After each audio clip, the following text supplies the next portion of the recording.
I'm going to start recording this for folks who have not, who won't be able to catch us in real time, but I know that they'll want to see this one because we have a lot of exciting guests, as we always do. But we have Joe Migliore. Joe, hi. we saw Hi, you. how are you? How's everybody doing? We saw everybody that everybody's on right now, and we're going to start a little bit. There's going to be some overlap here because obviously we're going to be talking to, we have a lot of things happening. We had Community Adjusted. She's one of our team fillies. She ran last weekend. She ran fourth at Gulfstream Park. So we'll start with a bit of an update with her. Then we'll also talk about the new filly, Boom Roasted. And again, both of those horses are campaigned by Rob Masiello. And we have Joe, because Joe is very important in that equation as well. So we'll get into that in a little bit. We also have Tom Morley.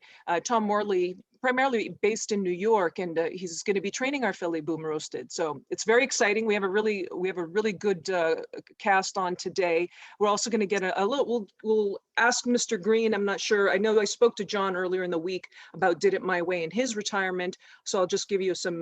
We'll talk about that a little bit later as well. So we'll get going because we have a lot of ground to cover, and we'll just start first with Community Adjusted. And Joe, obviously, in terms of racing pedigrees, you certainly have one.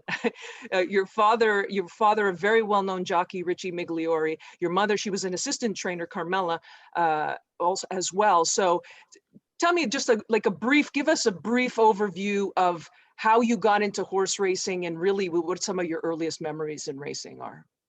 I mean, honestly, I think it was pretty much impossible for me to not end up in racing, just based on my family's involvement. Following my father's career as a child was the most important thing to me, and really kind of hung on his every race, if you will. So I was always thinking about the track or being at the track or how I could get to the track, from a young age. And it was something that, really just never left my system. There was never anything else that I really, truly devoted a lot of time to thinking about doing or aspiring to do. I did complete my formal education at my parents' wishes, as opposed to, running off to the racetrack at 16 years old, which I probably wanted to do at the time. But glad I finished school and glad I remained, in the industry afterwards, and excited to be on this call. Thanks for everybody having me on. Well, Joe is also, he's a new Empire Racing Club board member as well. So we're all really excited about having him on board and getting his perspective along the way. So that's going to be fun. But why don't we just start with, let's just talk about Community Adjusted. That race last weekend, I know my feeling on it, and I kind of outlined that a little bit in the email, but why don't we'll start with Joe, and then I want to ask Rob about it too. Tell me a little bit about that race and just what your impressions were. Absolutely. So I was lucky enough to be down there that day, watch her run and speak with Christoph before and after the race, and obviously look at the filly before and after the race myself. And look, I'm just very happy with where she's at now. She was bought for me, when I looked at her at the yearling sales, at the Keeneland September yearling sale, I think it was 2019, with her 3-year-old campaign in mind through and through. She was bought when I discussed with Rob, that anything she did as a 2-year-old was a bonus, because she was just such a leggy filly with a lot of scope to her, and really everything physically, and also with her pedigree and her female family kind of indicated that she would be a better 3-year-old, that she would appreciate longer distances, likely on the grass. And I think she's shown an affinity for the turf, just right off the bat in her training. So we were hopeful, going, but then you look at the race and you look at, okay, it's a big Saturday in Florida, Florida Derby Day. It's going to be a tough maiden race no matter what. It's definitely going to play a little bit stronger than your everyday maiden race. So, looking at the field, talking to the people in the know, the guy in this barn, or the guy in that barn, or the girl who gets on that horse, I was getting a lot of very strong feedback from the other competitors in the race as well, that they really liked their fillies. So I emphasize that this was a loaded, Florida Derby Day maiden special weight race. And I think she showed herself very, very well. She wasn't, I would say, dead fit for this race. She is maybe a slightly lighter frame filly where it might be a little bit of a challenge for Kristoff to keep weight on her, but I think she only had 4 registered works coming into the race, and she showed everything we wanted to see as a first race, off the layoff, the first race of her campaign. For me, I thought she saved ground. Tyler gave her a good ride. There was some moments of hesitation just with traffic, I thought, at the top of the stretch.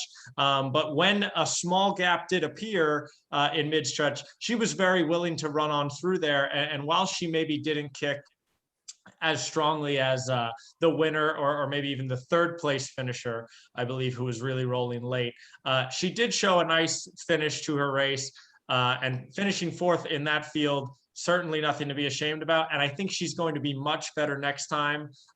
Immediate post-race instincts from Kristoff kind of indicated that he might want to try her even longer. I think he's under the impression that she will stay, all day long. And if you look at her female family, she's actually a half to a horse named Adagon, who was trained by Ken McPeak, that was 3rd in the Belmont Stakes. So there's definitely stamina in the female family, and maybe you'll see us in a maiden special weight at Belmont towards the beginning of Belmont at a route of ground, maybe a little bit further than we ran off the layoff at Gulfstream. Well, that really was exciting. It was an exciting race. And I thought, I agree with you, when she came up on the inside, sometimes horses are intimidated to be, especially for a horse that's that inexperienced. They get a little intimidated being on the inside like that, but she went through. So to me, I thought that was a really good first race back. And Rob, what did you think? And tell me a little bit, first of all, it was a bit of a surprise for us, even for you and I, that she even showed up in that race. So tell me, going into it, and what Kristoff's basically what his thinking was. Yeah, it was a little bit of a surprise, and I mentioned to you, Christina, a couple of weeks ago, I think Kristoff, relative to some of the other trainers that I have, that barn really likes to kind of play things by ear and see how a horse is doing before they pick a spot. And every trainer, and I know Tom Morley's on the call, he could probably speak to this a little bit too about how he thinks about this. But certainly with the Clements, they really like to kind of just see how their horse is doing, and then if they feel like their horse is doing well, then they'll go ahead and find a spot. They really work that way. So, again, this was one of those things where, Kristoff and I had discussed, we thought about running in April up in New York, but when you look at the New York book, there wasn't really a race for it. The only race in the Aqueduct book was going 1 1/8, which, it's just a little bit far to go off of a layoff. And then the other thing with that too, is that race was for 3 and up. So, we talked about it a little bit, and I think Kristoff just felt like, and I think this is interesting for some of the partners here that are thinking about getting into owning horses on their own. These are the kind of decisions you have to make.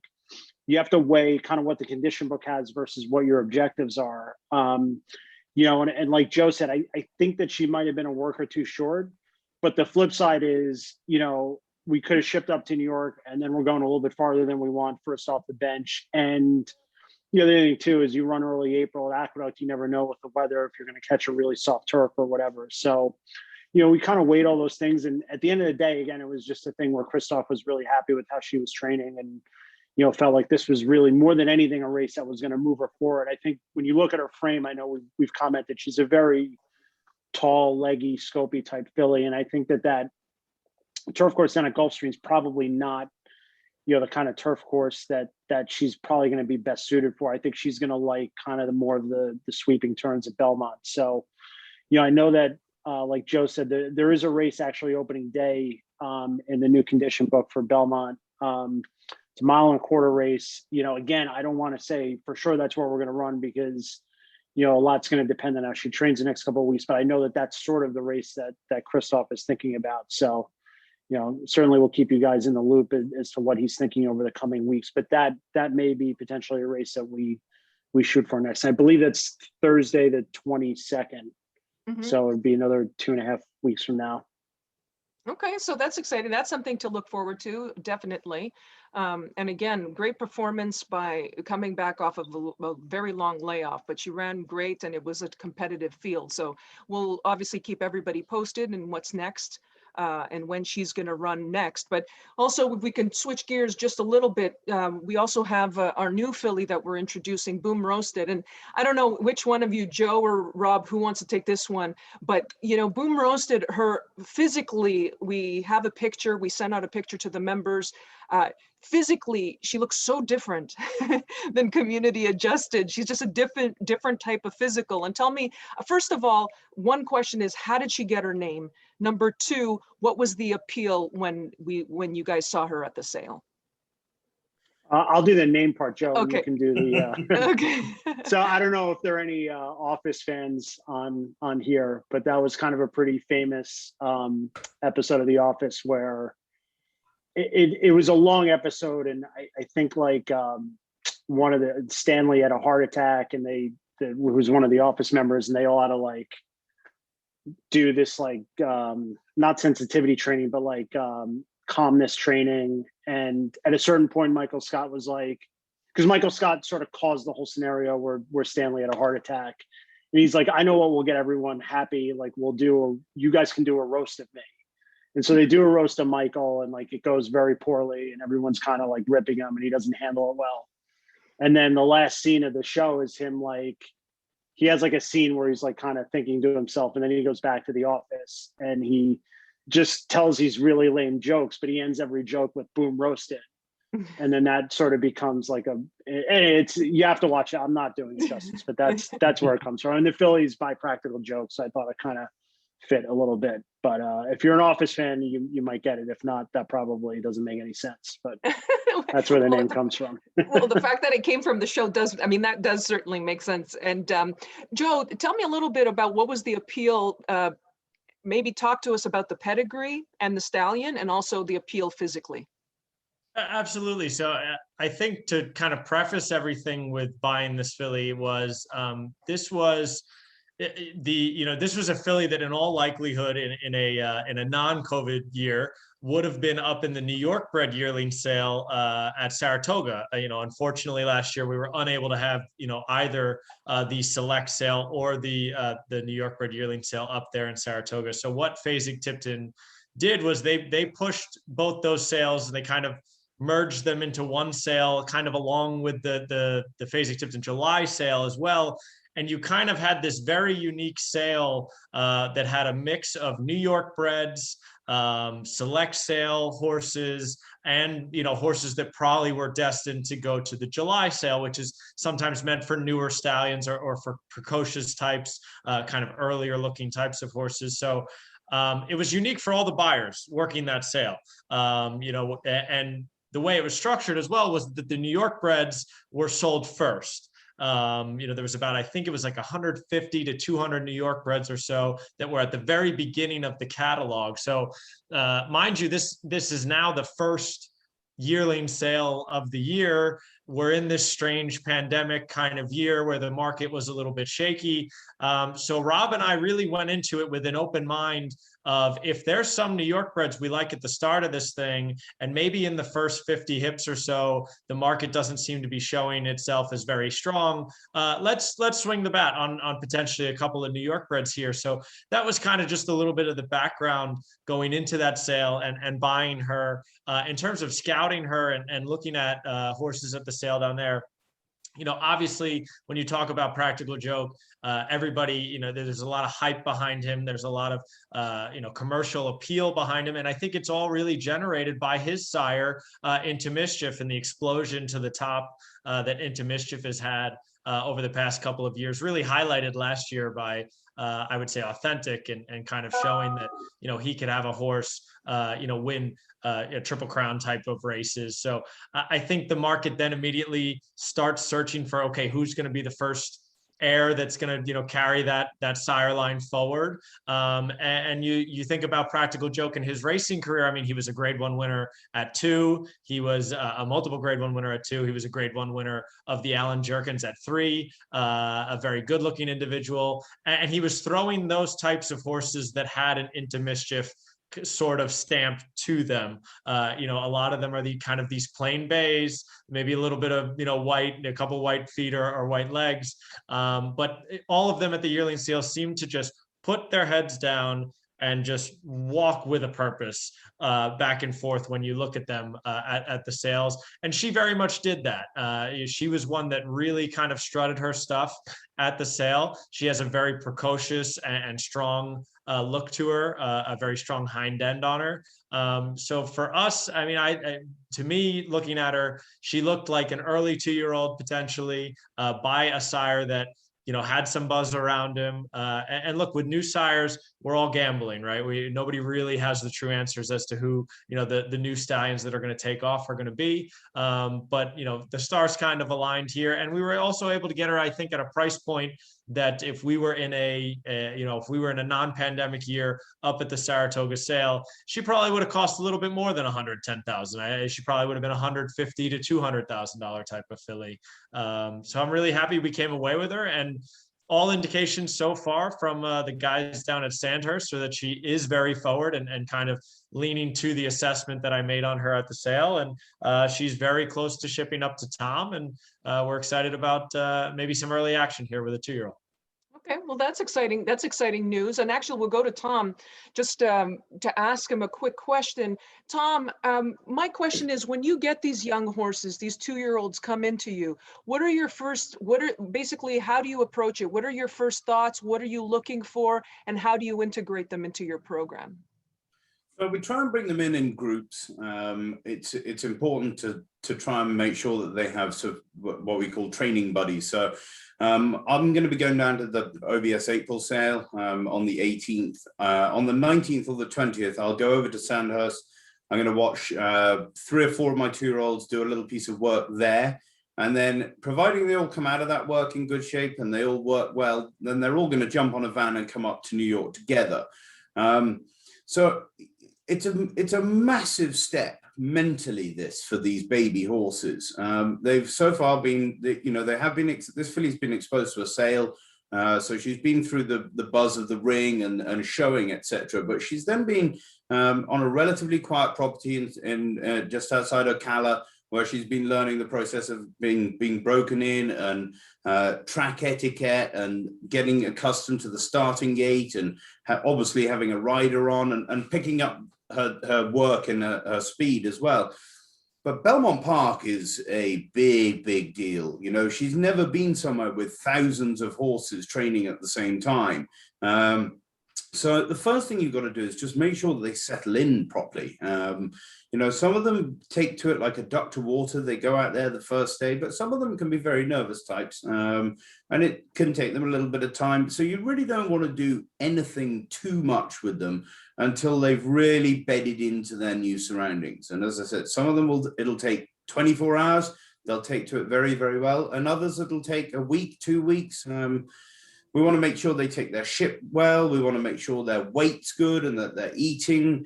We've got to get them accustomed to our feed program, which takes about 10 days to 2 weeks to transition them over onto basically grown-up feed. But if you can imagine, it's basically like a kid going to, you know, it's the first day at college or off to boarding school. I mean, this is a really big deal for these guys. And it's very important to make sure that you don't start doing anything too stressful with them until they've really settled into the system that we've got up here at Belmont. So looking to bring probably 4 or 5 in, all in the same week. We'll start to assess their athleticism, their fitness levels, and then we'll start pairing them up, and they'll train away in 2s and 3s for a while, and probably they've got to get accustomed to the surface as well. Now, Belmont Park is known as Big Sandy for a reason. It's a deep sandy surface. It's nothing like what they've been used to training on in Florida, which is a much tighter surface. So you don't want to overdo the early training either and risk a minor soft tissue injury or something along those lines. So the first 3 weeks will be it's just nice and steady stuff, getting them used to their surroundings. They'll do most of their training on the training track to start with, because it's a smaller track, smaller circumference, closer to what they've been used to down at Sandhurst Thoroughbred. So, you know, the first 3 weeks is me getting to know them and them getting to know their surroundings as well. Obviously, I've been going down to Florida to see them on the farm training throughout the winter, but they've got to come. I always say it's time to go to big school when you come to Belmont. Yeah, it sure is. And you know, Joe, I think you're still on. I know you're mute. I think you just muted. But if I wanted to ask you, because you guys actually, both Tom and Joe have, in what I've noticed, have in common is you both were part of programs where you were able to travel internationally and experience racing on a much bigger arena. And I'm going to start with Joe on this one.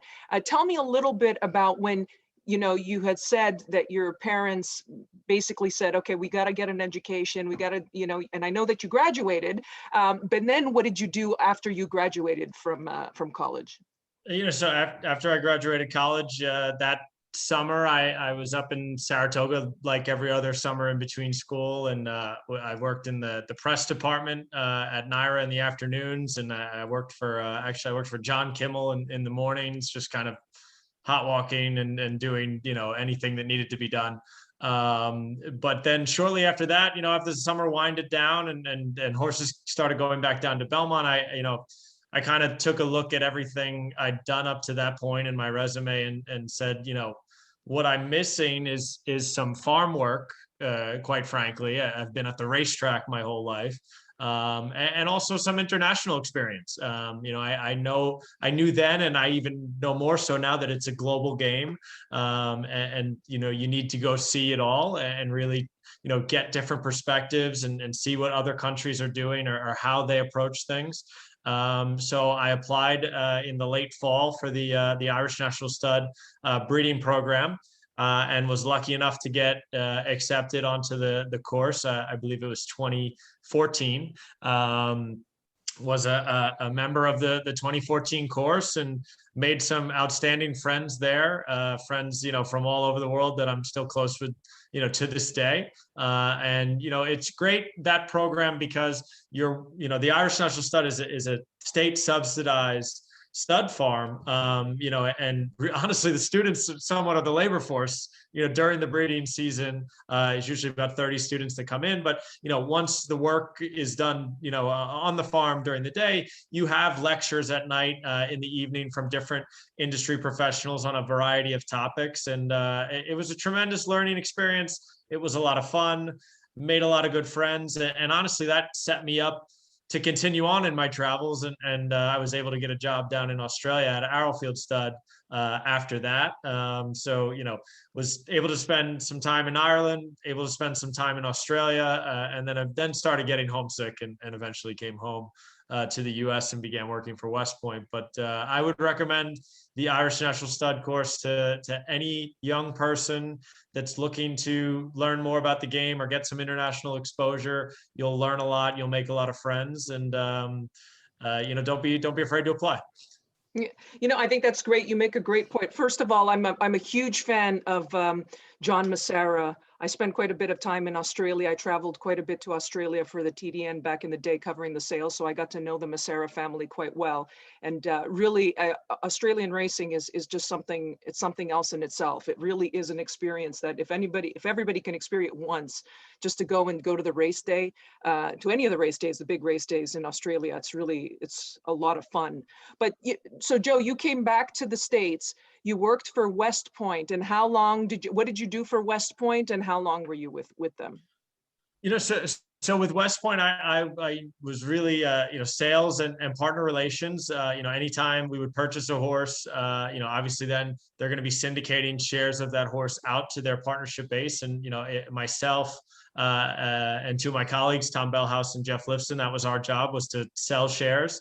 And then also, once you've sold someone into the horse, it doesn't just end there, right? It's about servicing them and making sure they have a great ownership experience, and they're fully accommodated when they come to the races. So was very much the legs on the ground at Belmont, and Aqueduct. And then in the summertime, the whole team is up at Saratoga, all hands on deck for Saratoga season. But I worked for West Point for 6 full years.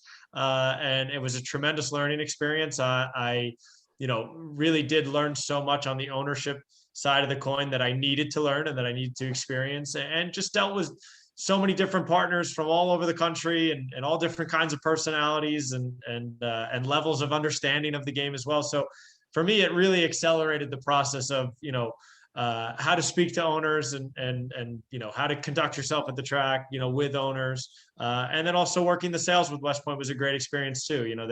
Their Bloodstock agent, David Ngordo, and kind of being able to look at horses with someone like him and the rest of the team. It was a valued experience that I needed. And it just, by the end of the 6 years, was feeling like I was confident enough to, spread my wings and branch out on my own.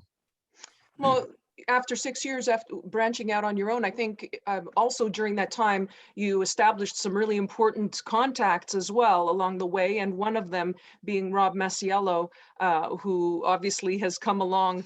Rob went out on his own because Rob was with West Point as well. If I'm speaking out of school, Rob, you can stop me. But you guys obviously now, he was one of the contacts that I'm assuming that you made while you were at West Point. Absolutely. I think I met Rob in the first couple of months that I was working there. I think it was at Aqueduct in the paddock. No better place, right, than the paddock at Aqueduct, at least for me. But no, and just, look, we're both New York tri-state area guys, a lot of similar interests, obviously hit it off, from very early on, meeting each other through West Point. And like you said, at the time, Rob was primarily owning, fractional pieces of horses with them, and has since kind of grown and expanded. And just very thankful that we were able to, make the friendship we did and have the opportunity that I have working for Rob now. Mm-hmm. Now, you guys also bought a horse. Again, this is interesting to me because Wanamaker's had a sale, a digital sale, and you bought a really nice horse, paid a good amount of money, 400,000. That's a significant amount of money. I think it's a Freya is the horse, which you've already had some success with. And what are you guys targeting with Freya right now? What was the idea with Freya? Yeah, so Faya, it's Faya. Faya. I'm sorry. Yeah, it's Faya. Yeah, and so Faya, I actually just had a call with, and Rob and I spoke as well today. It's been a little bit of a tricky situation with trying to figure out, so our main goal is the Grade 1 Jaipur on Belmont Stakes Day. Obviously that's, Belmont's shining day of racing, and to win a Grade 1 on that day, I think would just be an incredible experience for all of us involved. So that's the goal. That's the race we want to win. We've been looking almost incessantly for the right prep race to lead us into that. And there's been some stumbling points, a few different locations telling us they would write allowance races that then weren't written. There is a stake at Laurel Park, but unfortunately Laurel's been going through a bit of an issue with a herpes virus outbreak. So there's some uncertainty there with whether or not we would be able to ship in for a race like that. That is starting to look more positive though, and that is looking like the probable return for Faya I believe it's called the King Leatherberry Stakes. It's a listed stake going 5.5 on the grass at Laurel. It was originally scheduled for April 17th. Now it's April 24th because of everything they have going on with the herpes outbreak. The backup plan, I think, is this Grade 2 on Oaks Day at Churchill Downs, but that is a bit of an ambitious spot off the bench with a ship involved. So in all likelihood, I think you will see Faya next at Laurel Park on April 24th, but it's horse racing, right? There's things that, are always changing, always, happening, but knock on wood, the horse is doing very well himself. It's just more of, this kind of the racing, management element of it, where not everything always goes according to plan, but hopefully we'll be at Laurel on the 24th, and then you'll see us on Belmont Stakes Day. Now, you came out of, since officially launching your Bloodstock career, what was the first sale that you officially covered? And so far you've gone, I think, to a couple of the 2-year-old sales, right? So what has been your impression of the 2-year-old market so far this year? So to answer the first part of the question quickly, I guess you could say the first sale that I officially worked on my own was the Keeneland November sale, this past fall, and was able to buy I think it was actually 3 broodmares while there, and one of them actually sold last night, one of those broodmares, which was nice to wake up to some updates with some full photos. But so that was kind of the first sale I officially worked, and then the 2-year-old sales so far, we've had 2 of them, the OBS March sale as well as the Phasey Tipton Gulfstream sale. And my feeling has been that the market is incredibly strong and incredibly difficult for buyers at the moment. I think a lot of that fear and trepidation that maybe lingered last year in the 2-year-old sales and through into the yearling sales is gone. I think the vast majority of everybody sees the light at the end of the tunnel and regarding coronavirus and the pandemic, and obviously the success so far of the vaccine. So I think that buyers are kind of unloading, are ready to empty the clip again. And it's been tough. It's been very tough. I've had orders, for these 2-year-old sales that I've yet to fill. I was able to buy 1 horse at OBS March at what I thought for the market was a very good price point. I was able to get a more than ready colt for $145,000 for an owner named Glenn Del Russo, who my first opportunity to buy for him. So fingers crossed on that more than ready colt. But no horses bought at Gulfstream, which I think a lot of other bloodstock agents can say the same thing, and nothing to be ashamed of. Sometimes what you call a cocktail hour sale at times. But looking ahead now to this OBS April sale, where there's 1,200 horses cataloged, and there should be something for all segments of the marketplace there. When you have 1,200 horses and 7 days of breeze shows, there will now be some horses, I'm sure, that will fall through the cracks. They can't all make a ton of money, right? So I do think the right horses there will still make very nice price points, and the market still will be strong, but there should be more of a middle market and a lower end market as well at that OBS April sale. Okay. If anybody does Mr. Green have a question?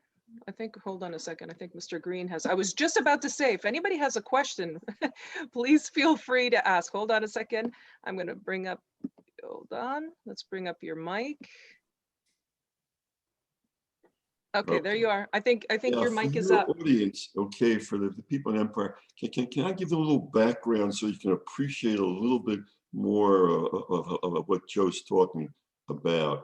Okay, usually when you go to a sale, okay, you can't look at every horse. So what the bigger trainers do, etc., is they send somebody out or a couple of people out to shortlist them.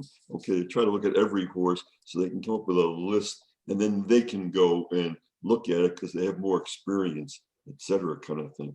With Joe, okay, you really have a real advantage, I think, if you're starting out in the business, because number one, he knows what he's looking for because he's got that experience. He doesn't necessarily look at the pedigree. You're not going to look at the horse and see, and then evaluate it as to where it may go. And then in your program, he can fit it into your program, kind of thing. So that's a real advantage for everybody in Empire who may think of going out and actually buying a horse somewhere. Where do you buy a horse? Well, you just can't go into the supermarket and buy it. You've got to have people looking at it and then going through, and then not being afraid of saying to you, hey, this is what looks good, but at your price range, it's out of your price range. So what Joe just glibly just said, hey, he went to a sale and didn't buy anything.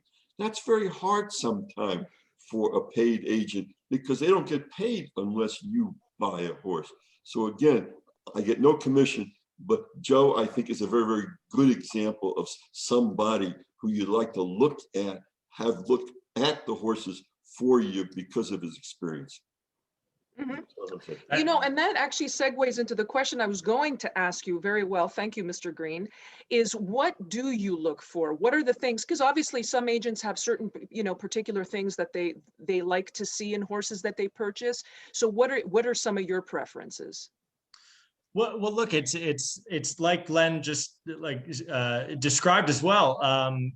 You know, you might have been an order from an owner, you know, for a horse for a certain price point, or, you know, maybe some specific elements that an owner is looking for. You know, there might be an owner that only wants to buy a filly, you know, only maybe has a specific list of stallions or a specific budget. So you have to know the market well enough, and you have to know what you're looking at well enough to say, okay, this is a horse who very much fits the mold of what owner X told me he wants.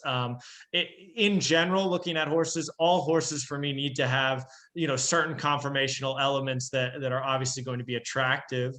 There's also certain conformational elements that maybe you can be a little bit more forgiving of, and that can vary as well from trainer to trainer. You need to know the trainer that you know, is going to be eventually training this horse. You know, Tom, for example, might say to me, I don't want any horses that have, you know, this conformation flaw. Whereas another trainer may say, you know, I had a trainer recently tell me that they were not too concerned about horses that were over at their knee, which is a conformation element where the knee is slightly out over where the cannon bone ends up coming down into the fetlock. You know, so you have to take in all of those, you know, elements of, you know, the sale, and, you know, really try to make the best purchase you can based on the money that's been allotted to you. Sometimes with lower budgets, I will throw pedigree entirely out the window and just try to look for the best physical horse I can find. You know, sometimes you'll be able to buy an extremely nice physical specimen because they're by a sire that's just completely unfashionable right now, or maybe from a female family that lacks any true black type or any true strength in the female family. Sometimes you can get a very nice physical athlete, you know, at a lower price point, and vice versa. Sometimes you can maybe sacrifice a little on physical and get a bigger pedigree. So you need to kind of juggle all these different balls in the air at once, and hope you catch them and not let them hit the ground. I've got a That's quick, a great way, buddy. Yes, Rob. just to kind of throw in my 2 cents, then I actually have a question for Tom. But so one of the things Joe and I have talked about, we've kind of, you know, so I had horses with West Point. I started to do a little bit of stuff on my own, and now I'm kind of transitioning more to where I really am mostly on my own. I still have some horses with West Point, but you know, Joe and I, and this is the reason I bring this up, is because we, you know, I know we have a lot of club members, and I know some people are thinking about, you know, taking the next step into ownership. And so Joe and I really, the last year, and Tom also actually, we've discussed a lot of like what our strategy is going to be. And I think one of the things I've done, and Joe's really helped me a lot with, and Tom, is, you know, I'm sort of focusing more on the Philly side, you know, obviously with community adjusted, boom roasted, but also some of the other, you know, higher dollar purchases I've had have been more on the Philly side. And that's really something I'm trying to focus on, is, you know, hopefully build a little bit of a broodmare band, have some residual value, you know. Kind of realized at a certain point a couple of years ago that you know, I'm more interested in running, just having runners in New York and trying to compete in some of these big races in New York, versus that, you know, and the Derby dream is very difficult. And, you know, it's kind of funny for me to say that and have someone on here that is actively in the Derby right now. Congratulations again, Len. But yeah, and he'll tell you, I'm sure it is very, very difficult to do that and very expensive. So, you know, one of the things that Joe and I have talked about, and Tom, is just, you know, really trying to focus on that. Let's get some nice fillies. Let's get some horses with some residual value and try to have some fun that way. And then obviously we, you know, also looking a little bit at horses in training, and that's how we ended up with Faya. But I also wanted to kind of ask Tom is a similar question. Because Tom, I don't know how many people have noticed, Tom's done a phenomenal job claiming horses the last year or so. I'm just kind of curious if you could maybe talk to some of the partners about what you look for when you have a couple of clients come to you and say, hey, we want to claim a horse. What are sort of some of the things you look at? So there's a number of angles I try and look for in the in the claiming side of things, and I have a very strict process of I use the daily racing form formulator to start with, and obviously I assess the PPs of a horse. If I like those, I'll watch the horse's replays, but by that stage I'm already starting to dig into the horse's pedigree to see if I'm missing something. We've made quite a lot of successful claims of claiming horses out of dirt races and turning them into decent grass horses. Xanthique is an Into Mischief filly that we claimed out of a dirt maiden 50. She's a stakes placed Into Mischief filly now. Red Right Hand, Joe and I actually shook for. We both tried to claim him. Joe was trying to claim him for another trainer, and I won that shake, and he worked out very well. Flashing Red, we took in Saratoga. But once you've looked through the pedigree and you've looked through the form, you've watched the replays, then I then do use the rags and sheets. If a horse gets through the first 3 points, then I do pull the sheet numbers. I think they're a fantastic guide of what a horse is capable of doing and possibly which direction the horse is heading in. And then there are places that, as I say, I like to shop, and other places I don't like to shop. Some trainers, there's often not a lot left of the horses when they appear in claiming races, and other trainers I feel I can improve the horse off. So there are certain places I like to look at claiming horses, and then the final part of the whole thing is the physical inspection. And you know, you have to drop a claim slip at 10 minutes to post before a race, but you do have the opportunity to look at these horses for a little bit of time, and really there's no excuse not to spend all the way up to 12 minutes to post looking at the horse. You can like a horse on the backside an hour before it runs, but when it gets into the paddock, if you've already gone and dropped your claim slip, he walks into the paddock and starts sweating and acting nervous, then maybe you've made the wrong decision. So you want to spend as much time looking at that horse, very much like at a sale where you're knocking horses off the list on a regular basis, but the ones that you keep coming back to, those are the ones that you should claim. Those are the ones that you should buy at the sales, because you know, they're getting through all of your criteria.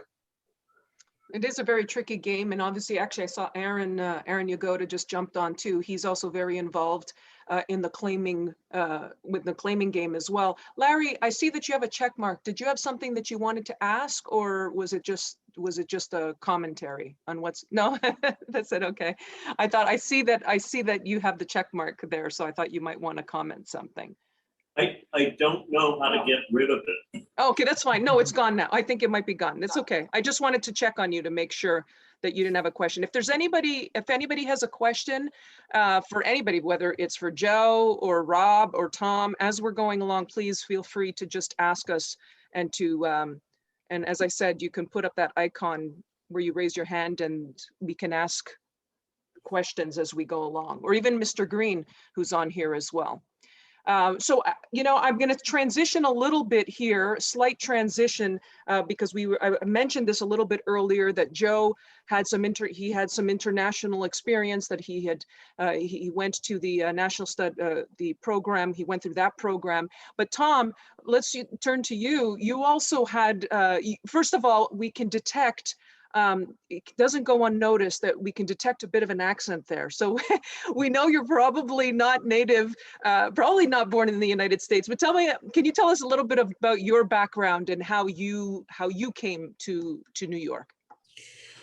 I came to New York, obviously I'm English, and I come from like Joe, a fairly deep racing family from Europe. My uncle was a very successful national hunt and flat trainer, and was very fortunate to train for Sheikh Hamdan for a long time, who sadly just passed away.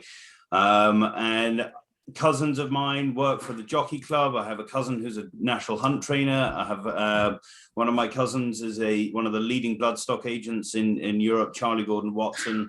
So it's very much in my blood, as they say. So again, like Joe, we obviously both have very sensible parents. My parents insisted that I finish my education. So I went to Eton College, and then I went to Newcastle. I have a BA in history from Newcastle. And then I was lucky enough to apply for the Dali Flying Start program, or what is now the Godolphin Flying Start program. I spent all of my summers through school and university working within the industry for a number of trainers and stud farms, Warship Down, my uncle David, Ed Dunlop. I was lucky enough to be there when the mighty Ouija board was in the barn. So, and I was lucky enough to get a place on the third year of the Godolphin Flying Start program, which is a 2-year management trainee program sponsored by His Highness Sheikh Mohammed. And it is the most fantastic opportunity for young people who want to get involved in the racing and breeding industry. You start the program in Ireland at Kildangan Stud, and then move to England to Dalham Hall. Then in January of the first year, you move to America, where you spend 6 months based out of Kentucky from their farm at Jonabell. You do a whole breeding season here, and then you fly to their farm in Hunter Valley in Australia. And during these location moves, you're covering everything from stud farm work to doing placements with trainers to nutrition courses at the University of Dublin, to all the way through to when you get to Dubai. It's a business management side of aspect of it, as well as the racing in Dubai. And then you return to Europe for graduation, and you have to present a full business plan to a panel from UCD and the Flying Start at the end of the program. It is, I always say, it's 10 years of experience rolled into 2, and I cannot thank the man who sponsors it enough for the opportunity that it's afforded me to travel the globe and see this industry inside out. You know, I have to tell you, Tom, that I was on your website, and I looked at one of the things that really struck me was that on your website, you know, as a journalist, I'm always like poking around people's websites and looking to get some background and to see, and the thing is, and I needed a picture. And I went to a certain part of your website, and I'm looking on our database to find a picture. And on your website, you have pictures for the press. And I'm like, if all the trainers had this, it would make our lives, like as media, like so much easier. And it's something that everybody here might think is so silly, but it is such a big thing, because I feel like you grasp the importance of how it facilitates, because, you know, we're going to be writing stories about you, we're going to be doing features on you, we're going to be writing about you, you know, day to day in the TDN or whatever. So that struck me, you having pictures that we can use and we can access, and it helps you, it helps us, it helps you. Yeah, I mean, at the end of the day, you know, we need to be trainers lead a very strange lifestyle, because we get up in the middle of the night, we go off to the barn and train our horses. But at the end of the day, we need to be as available to people who want to be involved in this industry as possible. We are the horsemen, we are the point of contact for you, to your horse. At the end of the day, I am the channel of information for that, and so that's a very, very important aspect of this. You know, I want people to know who I am, what I look like. You may think I'm ugly, but you're still going to have to know what I look like. Oh, what an awesome answer. David, I see that you have a hand up here, and if you want to unmute yourself, you can go ahead and ask your question. Thanks, Christina, and thanks to everyone on the call today. It's really interesting stuff. I moved to New York 7 years ago from Australia, and actually just dipped in a very small way with a group of friends my hand into breeding for the first time in Australia. And, you know, starting small, not impressive, you know, beginnings, but just trying it out. And I'm wondering what the market is like here, and if anyone on the call today has any recommendations around breeding syndicates, more so than racing the breeding. I'm interested in pedigrees and matching stallions and mares, and I'm just wondering if there's any recommendations on how to get involved in a breeding partnership with a view of breeding to sell, and any best you know, practices and approaches to that. Mm-hmm. That's interesting. I don't know, Joe, if you might have an answer for us. Yeah, absolutely. So I think the beauty of where our game is going in all facets of ownership, whether it's on the breeding end or the racing end, is in the way of the partnership. And I think that honestly was kind of spearheaded by Australia to begin with, that, fractional ownership was the way to move forward. I think the days of seeing just a singular owner or a singular breeder on a horse are not behind us, but I think, shrinking to some degree. And absolutely, David, if we can get in touch maybe after the call, there's several different groups that I know of that, maybe not so much public breeding syndicates that are out there. Like you might see a lot of public racing syndicates in the United States, but there's definitely several commercial breeding farms that put together partnerships on mares that, with the goal of selling, the mare's progeny. And there's also, specific groups of friends that I have that I know do this sort of thing as well. So would love to help and would love to point you in the right direction. Thanks, Joe. Appreciate it. Okay, wonderful. Okay, and now I think it might be Shane who has a question as well. Is that It you? is. Okay, Shane. Hi. So first of all, Rob, to name a horse after an Office episode, I think is just awesome. So like I said, that's great. And now I'm going to have to go watch that episode tonight. But It's a good one. It is. And Joe, I just had a question for you because I've seen you a lot recently in TDN and Pollock Report. How difficult was it to go out on your own during a pandemic? Or like, how it was difficult was that decision? It was rather daunting, for sure. It was not a decision that was taken lightly. I think maybe my fiance was even a little bit more afraid than I was about that decision, but it was something that I had talked about and prepared for such a long time, and possibly would have happened even sooner. But I think we were getting to the end of last year and starting to see a little bit of a light at the end of the tunnel with the pandemic, and it just felt like the right time. It also felt like kind of the most fair time to kind of approach West Point with that discussion as well, and not kind of get into the middle of the following year. And then, their year is very busy from the time that the first 2-year-old sale begins to the very last yearling sale. That's when a lot of the syndicating, a lot of the buying the horses happen. So it just felt like the cleanest way to do it. And yes, it was very daunting. It's still a little bit daunting. It's not like I'm some expert at this quite yet, but yes, it was a bit of a worry and a challenge, but I think we're doing pretty well. Mm-hmm. Okay, great. Well, obviously COVID was such a big thing for everybody last year, and I think that's just across the board. Tom, how did you react to it in terms of your operation? Did it affect you in some, like, overall in terms of how many horses you had or how you ran the operation, or how did you negotiate 2020?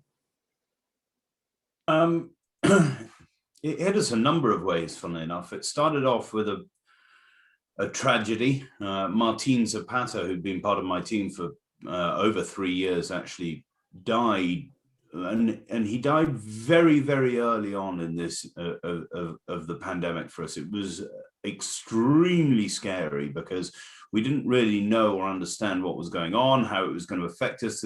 We'd literally just started a quarantine facility for people who had it. He was the second person at Belmont to contract it.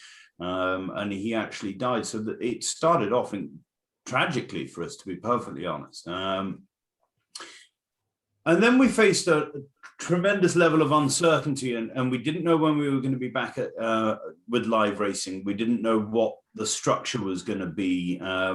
It was some owners opted to turn their horses out. Some owners decided that they would leave them in training and hope that we got back racing in a relatively prompt fashion, and the return to live racing in the middle of the summer was massive for us, because at the end of the day, without the revenue generated by racing these horses, then they're very, very expensive animals to look after and maintain. I mean, at the end of the day, we are asking them to be elite athletes.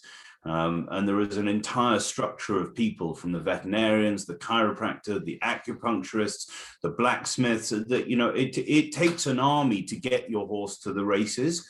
And so there's a huge knock-on effect throughout the industry to where there was a massive loss of income generated for a lot of people. So we sent some horses out, we kept some horses in, we kept the staff on board. I mean, I have to be completely honest, without a PPP, we might have been in real financial difficulty because we had no income.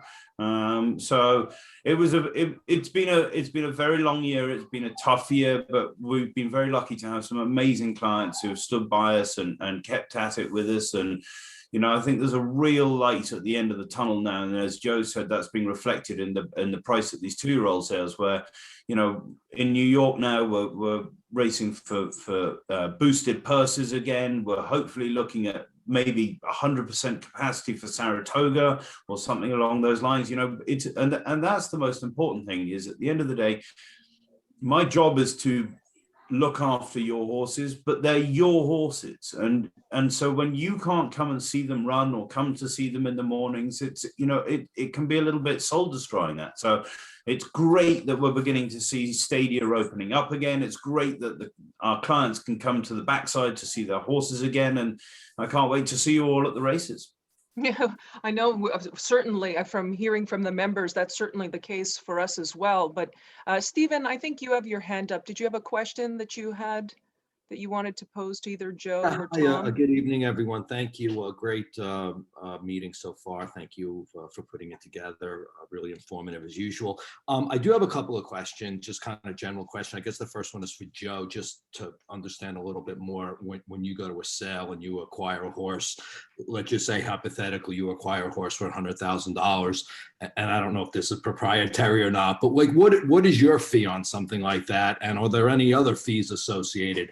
If you purchase a horse for 100, how much do you get paid from that? And then are there any other associated fees for the auction? So typically, industry standard, commission for a bloodstock agent is 5% of the purchase price.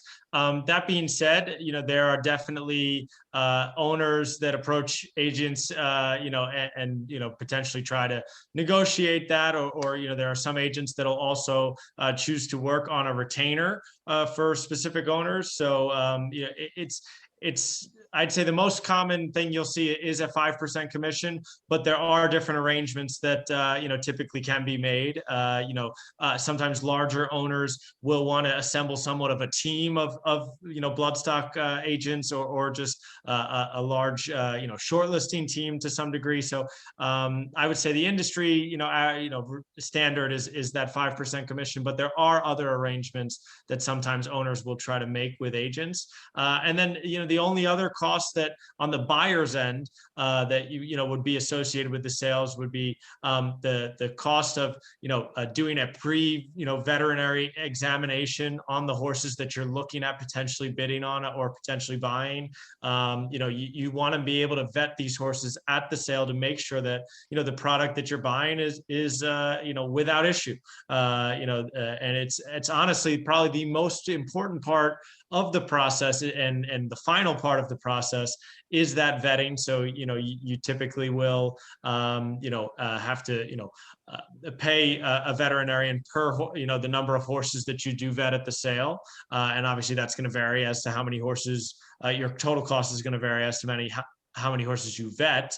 And then also when you buy a horse, you do need to ship the horse out of there. So there will be, some vanning cost, to the horse's next destination. But really that's all in from the buyer's side. From the seller's side, the seller is responsible for paying a 5% commission to the auction house. So if you're to sell a yearling or to sell a 2-year-old at one of these sales, you are paying 5% to the auction house. So the buyer's paying 5% to the agent, the seller's paying 5% to the auction house, and that's pretty much the extent of the fees, if you would put it that way. Okay, great, thank you. I do have one other question, maybe for Tom or really anyone who could jump in on this. Let's say you acquire a horse either privately or you decide to claim a horse.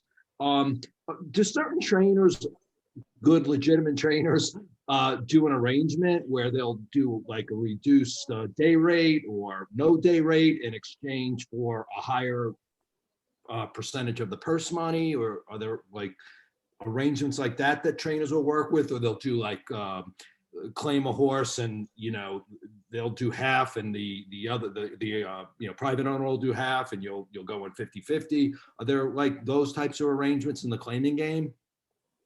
Yeah, I can answer that, Stephen. Yeah, absolutely there are.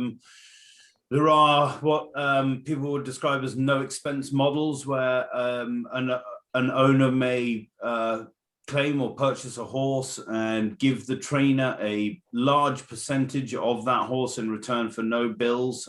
It is actually a business practice that I cannot fathom in the slightest, and I've never done it because if the horse happens to be no good, then the money's coming out of the trainer's pocket. And at the end of the day, Steve, trainers don't make any money on that. I mean, the vast majority of trainers do not make any money on their day rate. It's a break-even process, and you're hoping that your 10% commission from purse money earned is your income for the year. So if you claim a horse and it turns out to be no good, then it's only going to cost you money to train it. So there are plenty of trainers out there who do it. I can't quite work out how they manage it, but it's, you know, that's their business model, and mine is to stay away from those. So, well, thank you. We really appreciate the answers. Mr. Green, did you have a question? No, I actually just want to add a comment to the audience, because again, I have the advantage of knowing a lot of you. Okay, so I know what some of the questions that you have are, kind of thing. The new, you can certainly buy a young horse. It just takes a long time for it to start earning money, and it is eating all the time and what have you. So we started out, okay, in the claiming game. Okay, and probably Aaron can jump in because he knows more about claiming than anybody else does, certainly more than I know. But again, one of the keys is to find a trainer like Tom, because you really want somebody, okay, who you can talk to. And some of the trainers get so big, okay, and have so many horses that you don't actually have an opportunity, okay, to talk to them about your horse and get that very, very important feel for it and for the game, because it's very, very exciting. I mean, I have horses with Todd Pletcher and with Chad Brown. I don't talk to them.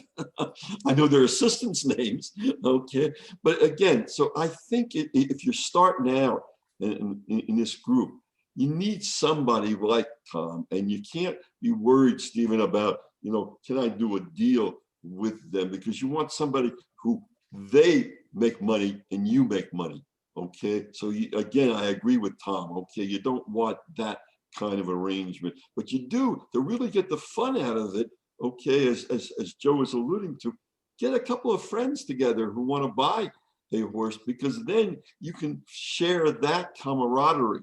Okay, and then when you get to know the game a little bit better, then maybe you say, hey, I'd like to have a home run, and I can't afford to really buy a horse that has that potential for a home run. So maybe I'll go with a West Point, okay, or something like that, like Joe Bolton.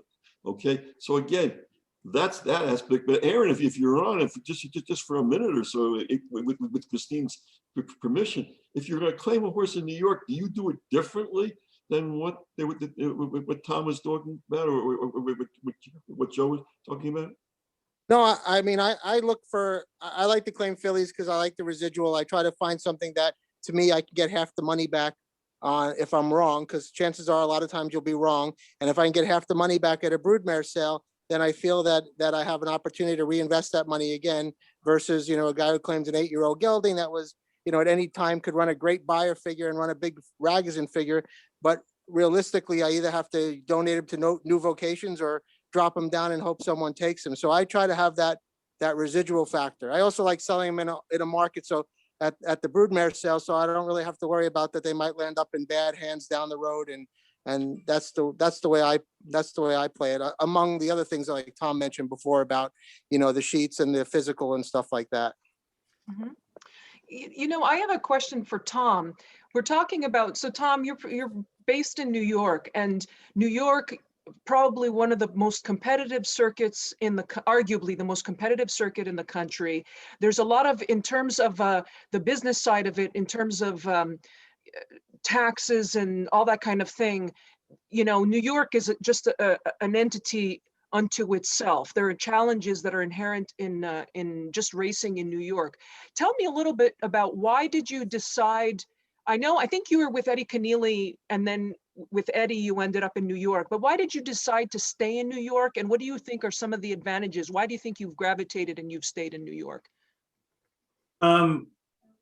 Firstly, my wife will kill me if I don't say it's got something to do with her. At the end of the day, my wife, Maggie Wolfendale, is the New York, the Naira and Fox Sports paddock analyst. So her day job is here, and that's a big part of why I'm here to start with. But the other thing is the challenge. At the end of the day, you alluded to the fact that it's one of the more challenging circuits in North America. I will flat out say it is the toughest place to win races in New York.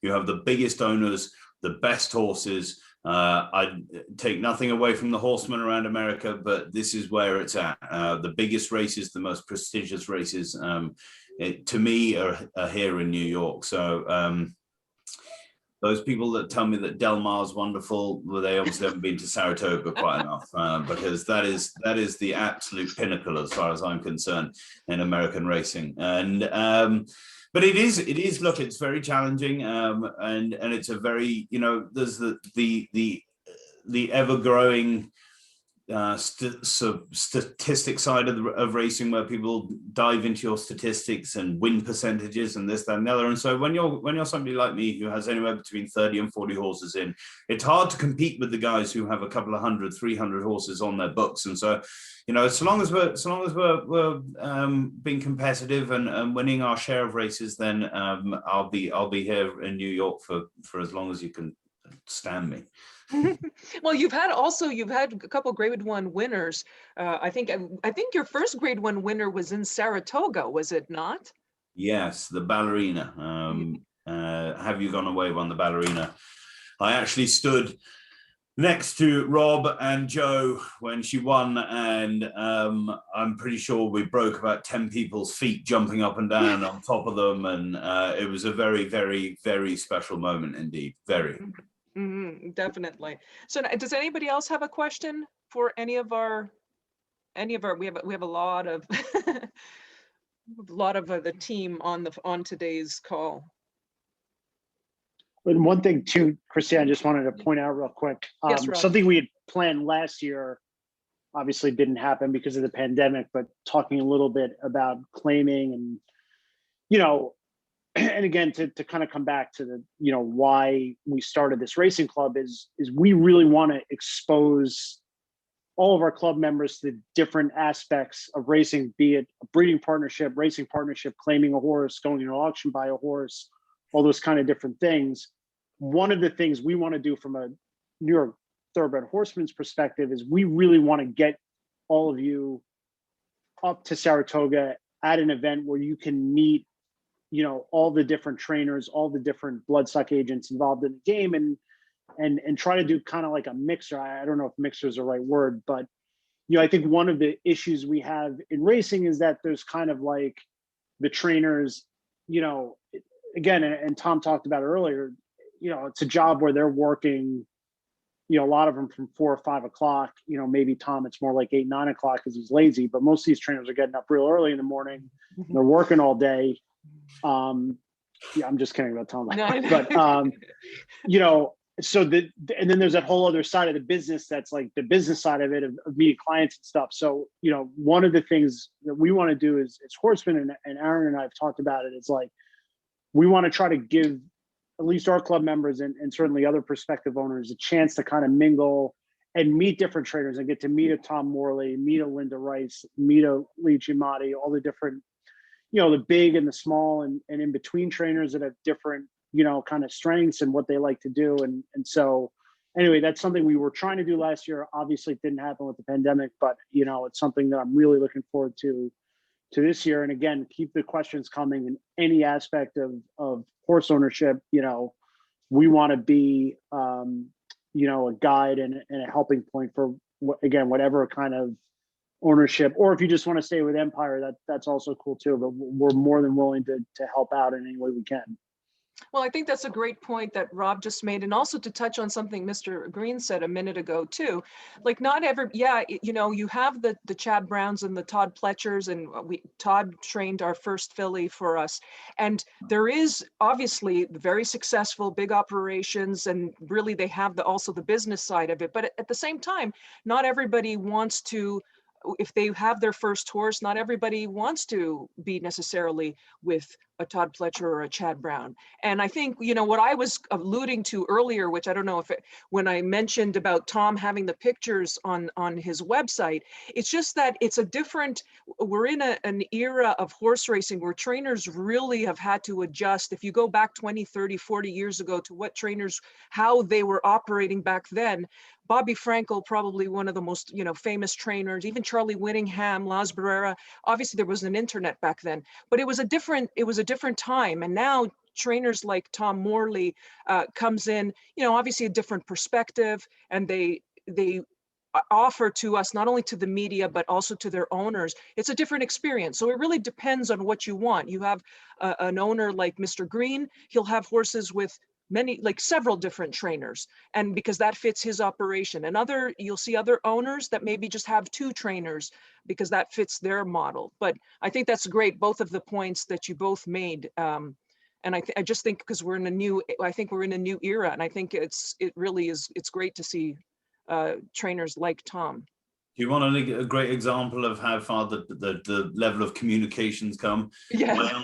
My uncle trained for many decades in Europe, and he would go to church on a Sunday morning, and after church he would ring his owners, and the telephone calls had to be done by the time Sunday lunch was served, and that was it. That was the only form of communication. You got one phone call late morning on a Sunday, and that was it. Whereas we are using video binoculars to record works and send them out to people. We use voice messages and memos, photographs, you know, and it's so easy to communicate daily and hourly with owners now that you know, it's a very different structure of keeping you, the clients, involved with your horses. It sure is. Kyle, I see that you have your hand up, and there's also Shane, and we'll start with Kyle first. Do you want to go ahead and ask your question? Yeah, thanks. If I could ask Joe first and then Tom. We're talking about the owner relationships here. Aside from deep pockets, what would be your favorite characteristics of an owner that you like to work with? Like, what have some folks done that made you say, wow, I wish more people would act like this. I wish more people would bring this to the table. Well, I think enthusiasm for me is number one. It's infectious when you're able to go to the races, and, you know, the person that you're there with, the person that you've assisted to get to this point is you know, enthusiastic about what's going on, and upbeat, and you know, positivity, which can be hard at times in horse racing, is a must as well. But I look, for me, that what kind of fulfills my passion with this is seeing, you know, whether we run first, whether we run last, is that, you know, we're going through the process of making memories with owners and with each other while we're at the races. So I'd say enthusiasm and positivity are my 2 favorite things that I see in partners and owners. Okay. Tom, what would you say? Yeah, I think I definitely second Joe. There is nothing more enjoyable than people who take a real vested interest in their horses. And at the end of the day, they can't all be stars, but and so a level of realism as well is very, very important as a trainer, that you know, if you get involved in horse racing, get involved to win. And if your horse isn't good enough to win a maiden special weight at Belmont, then don't be afraid to run the horse in a race where it's, you know, where you've got to, because there is no better feeling than winning a race and sharing that moment with people who own the horses. Just, I mean, it is the ultimate buzz. It's the ultimate buzz. Okay. Shane, do you want to ask your question? Sure. Can I ask Mr. Green a question? Of course. How does it feel a month away from the Derby? I'm just curious how you're doing right now. Let's see, when I won my first race with a $5,000 claimer, okay, I kind of thought I was in heaven, kind of thing. And when we won our first stake race, I thought I was in heaven. And then when I had okay, all you guys and gals, okay, on proven strategies. I said, boy, to be able to share this with a number of people who were so enthusiastic. I said, that's pretty darn good, okay? And then I started saying, well, maybe when I go out and I'll follow what the big guys are doing, and I'll spend several $100,000, so I'll play in that league. And that didn't get me anywhere. And then I shifted back and said, wait a second. Now, let's go back to forgetting about the pedigree. And let's do something where we look at a horse and don't look at the pedigree at all. Just look at the physical and see if we can't, okay, get a physical horse and buy a few more of them for the same price as those people who spend up to $1 million for it. And maybe that will work out pretty good. And then suddenly you hit that a couple of years in a row kind of thing, and you say, this is impossible. When you look at the horses that are in the Kentucky Derby, okay, and you look at the owners and you look at how much they spent for them, and you think of 2,000 or so horses that are available, or 20,000, whatever the number is, okay, and you say, you're going to be one of 20 possibly there. You know, the possibilities are, if you want to think like that. But of course, I'm not thinking like that, okay? I'm just saying, hey, what's the next $5,000 race that I'm in? Again, I'll tell you about it after we win. I'll ask Christina for 15 minutes to try to explain the whole thing. But again, when you're talking about costs before, I thought that was very, very interesting, what the cost of these things are. Do you know how much the cost of buying hats for all the women in your group are, just because you don't do the Derby? I mean, you're talking about real money there. Hey, I just hope everybody on this realizes that there's a place for every one of you in the game, as long as you play it with some kind of thinking. And the thinking starts with getting somebody like Joe to look at your horses, because he will look at every one of them yourself. And then finding somebody like Tom who will talk to you and interact with you so you can learn the game. And then hopefully, you know, luck hits you, okay, along the way. But I wish I had an Empire racing when I first started, because I wouldn't have made a lot of the mistakes that I made along the way. You know, thank goodness the tax law gives me a tax break on those things.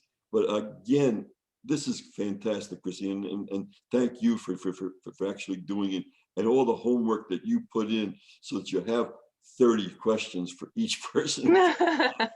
Well, you guys help. You guys do.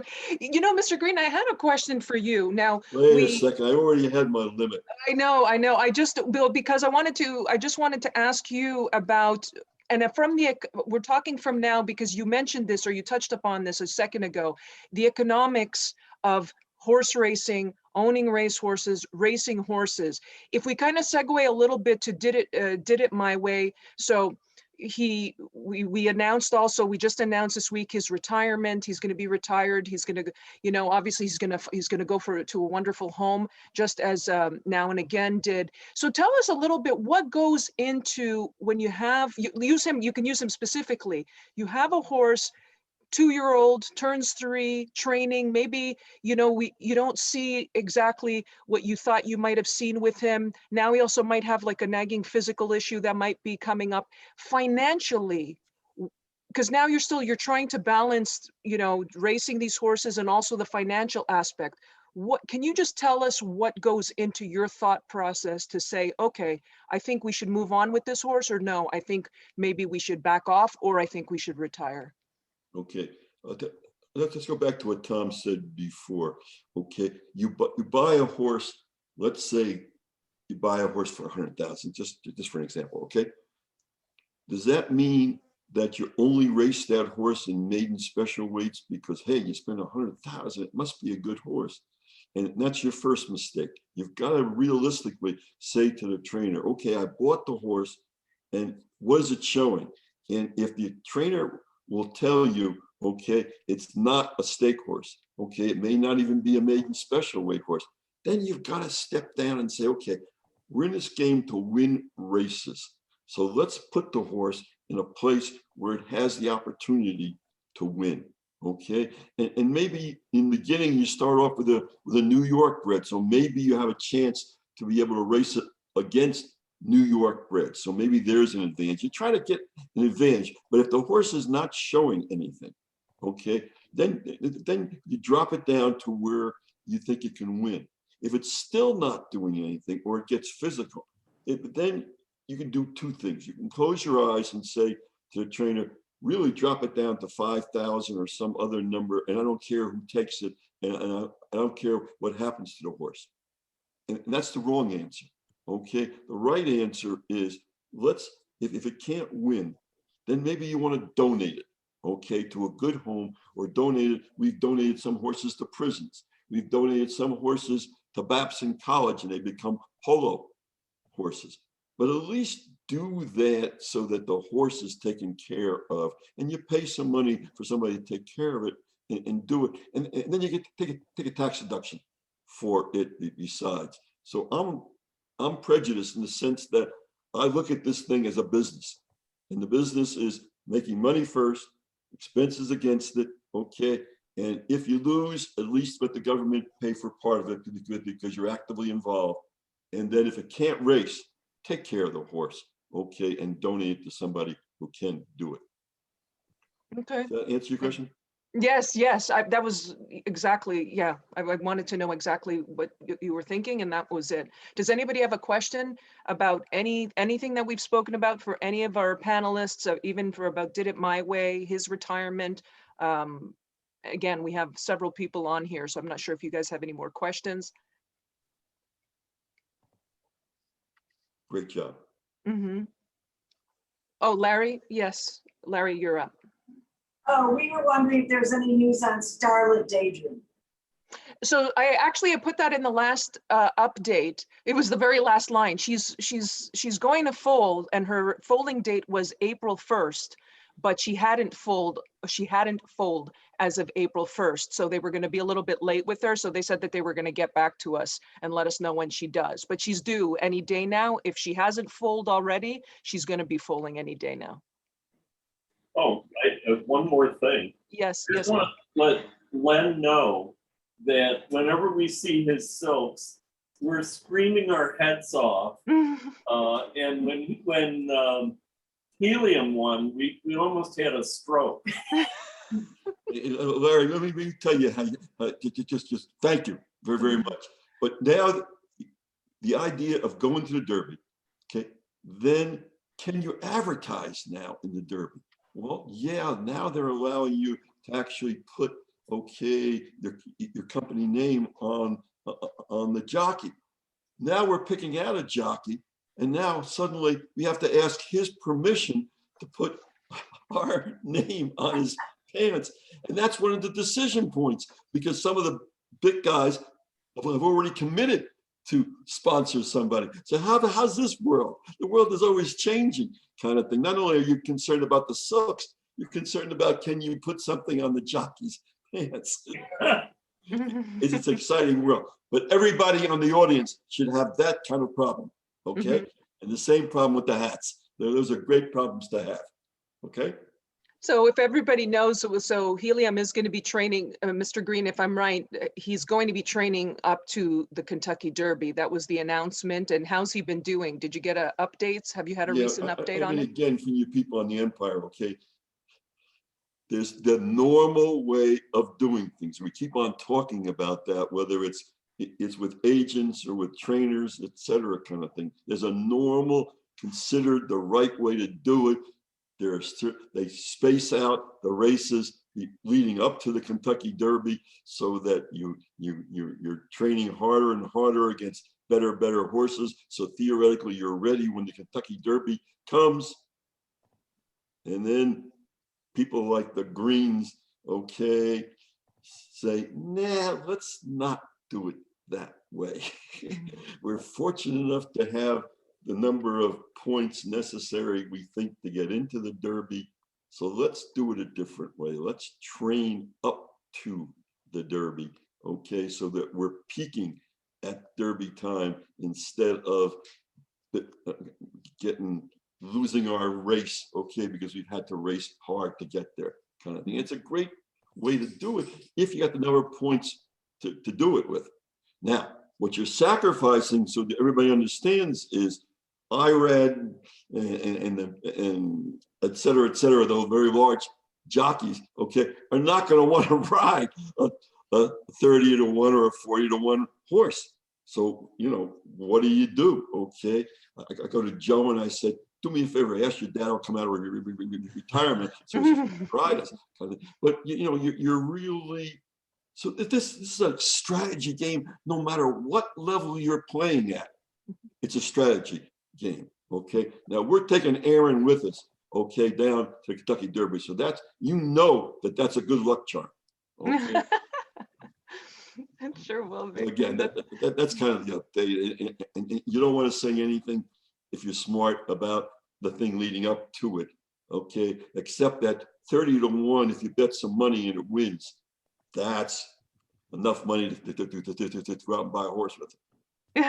Hopefully, yeah. Right. Hopefully it will Thank be. you, everybody. I wasn't trying to do anything to say hello. Well, Okay? we'll definitely revisit. We'll definitely get back with the. We'll have we'll invite Len and John back before, you know, leading up to the Derby, of course, because it's, you know, it's important and it's going to be a big deal. It's always a big deal. And this year it's back at its customary place, the first Saturday in May. But I just, before we let everybody go, I just want to know if there are any more questions for anybody before I let everybody go. But, you know, thank you so much, both Joe and Tom, for joining us today. And of course, I know we're going to be speaking more. I know we'll probably have you back on the call, especially Tom, when the filly comes in to you. So, you know, we can get an update and see how she's doing. And also, Joe, we'll keep regular tabs as well, because I'm sure, you know, there might be more horses, hopefully, Rob, and, at some juncture down the pike. So we'll definitely be talking to both of you. But Mr. Green, Aaron, thank you for your input and everybody for their questions. But thank you so much, everybody, for joining. And we will revisit this soon. We'll probably, our next meeting, as I said, will probably be sooner than the last one was. It'll be within this month. It'll be before the Derby, but we'll definitely let you know. But thank you everybody for joining. Thank you. Good job, Chris. Thank you, Christina. Thanks, Thank you. everyone. Great meeting. Thank you. Thank you, everyone. Be well.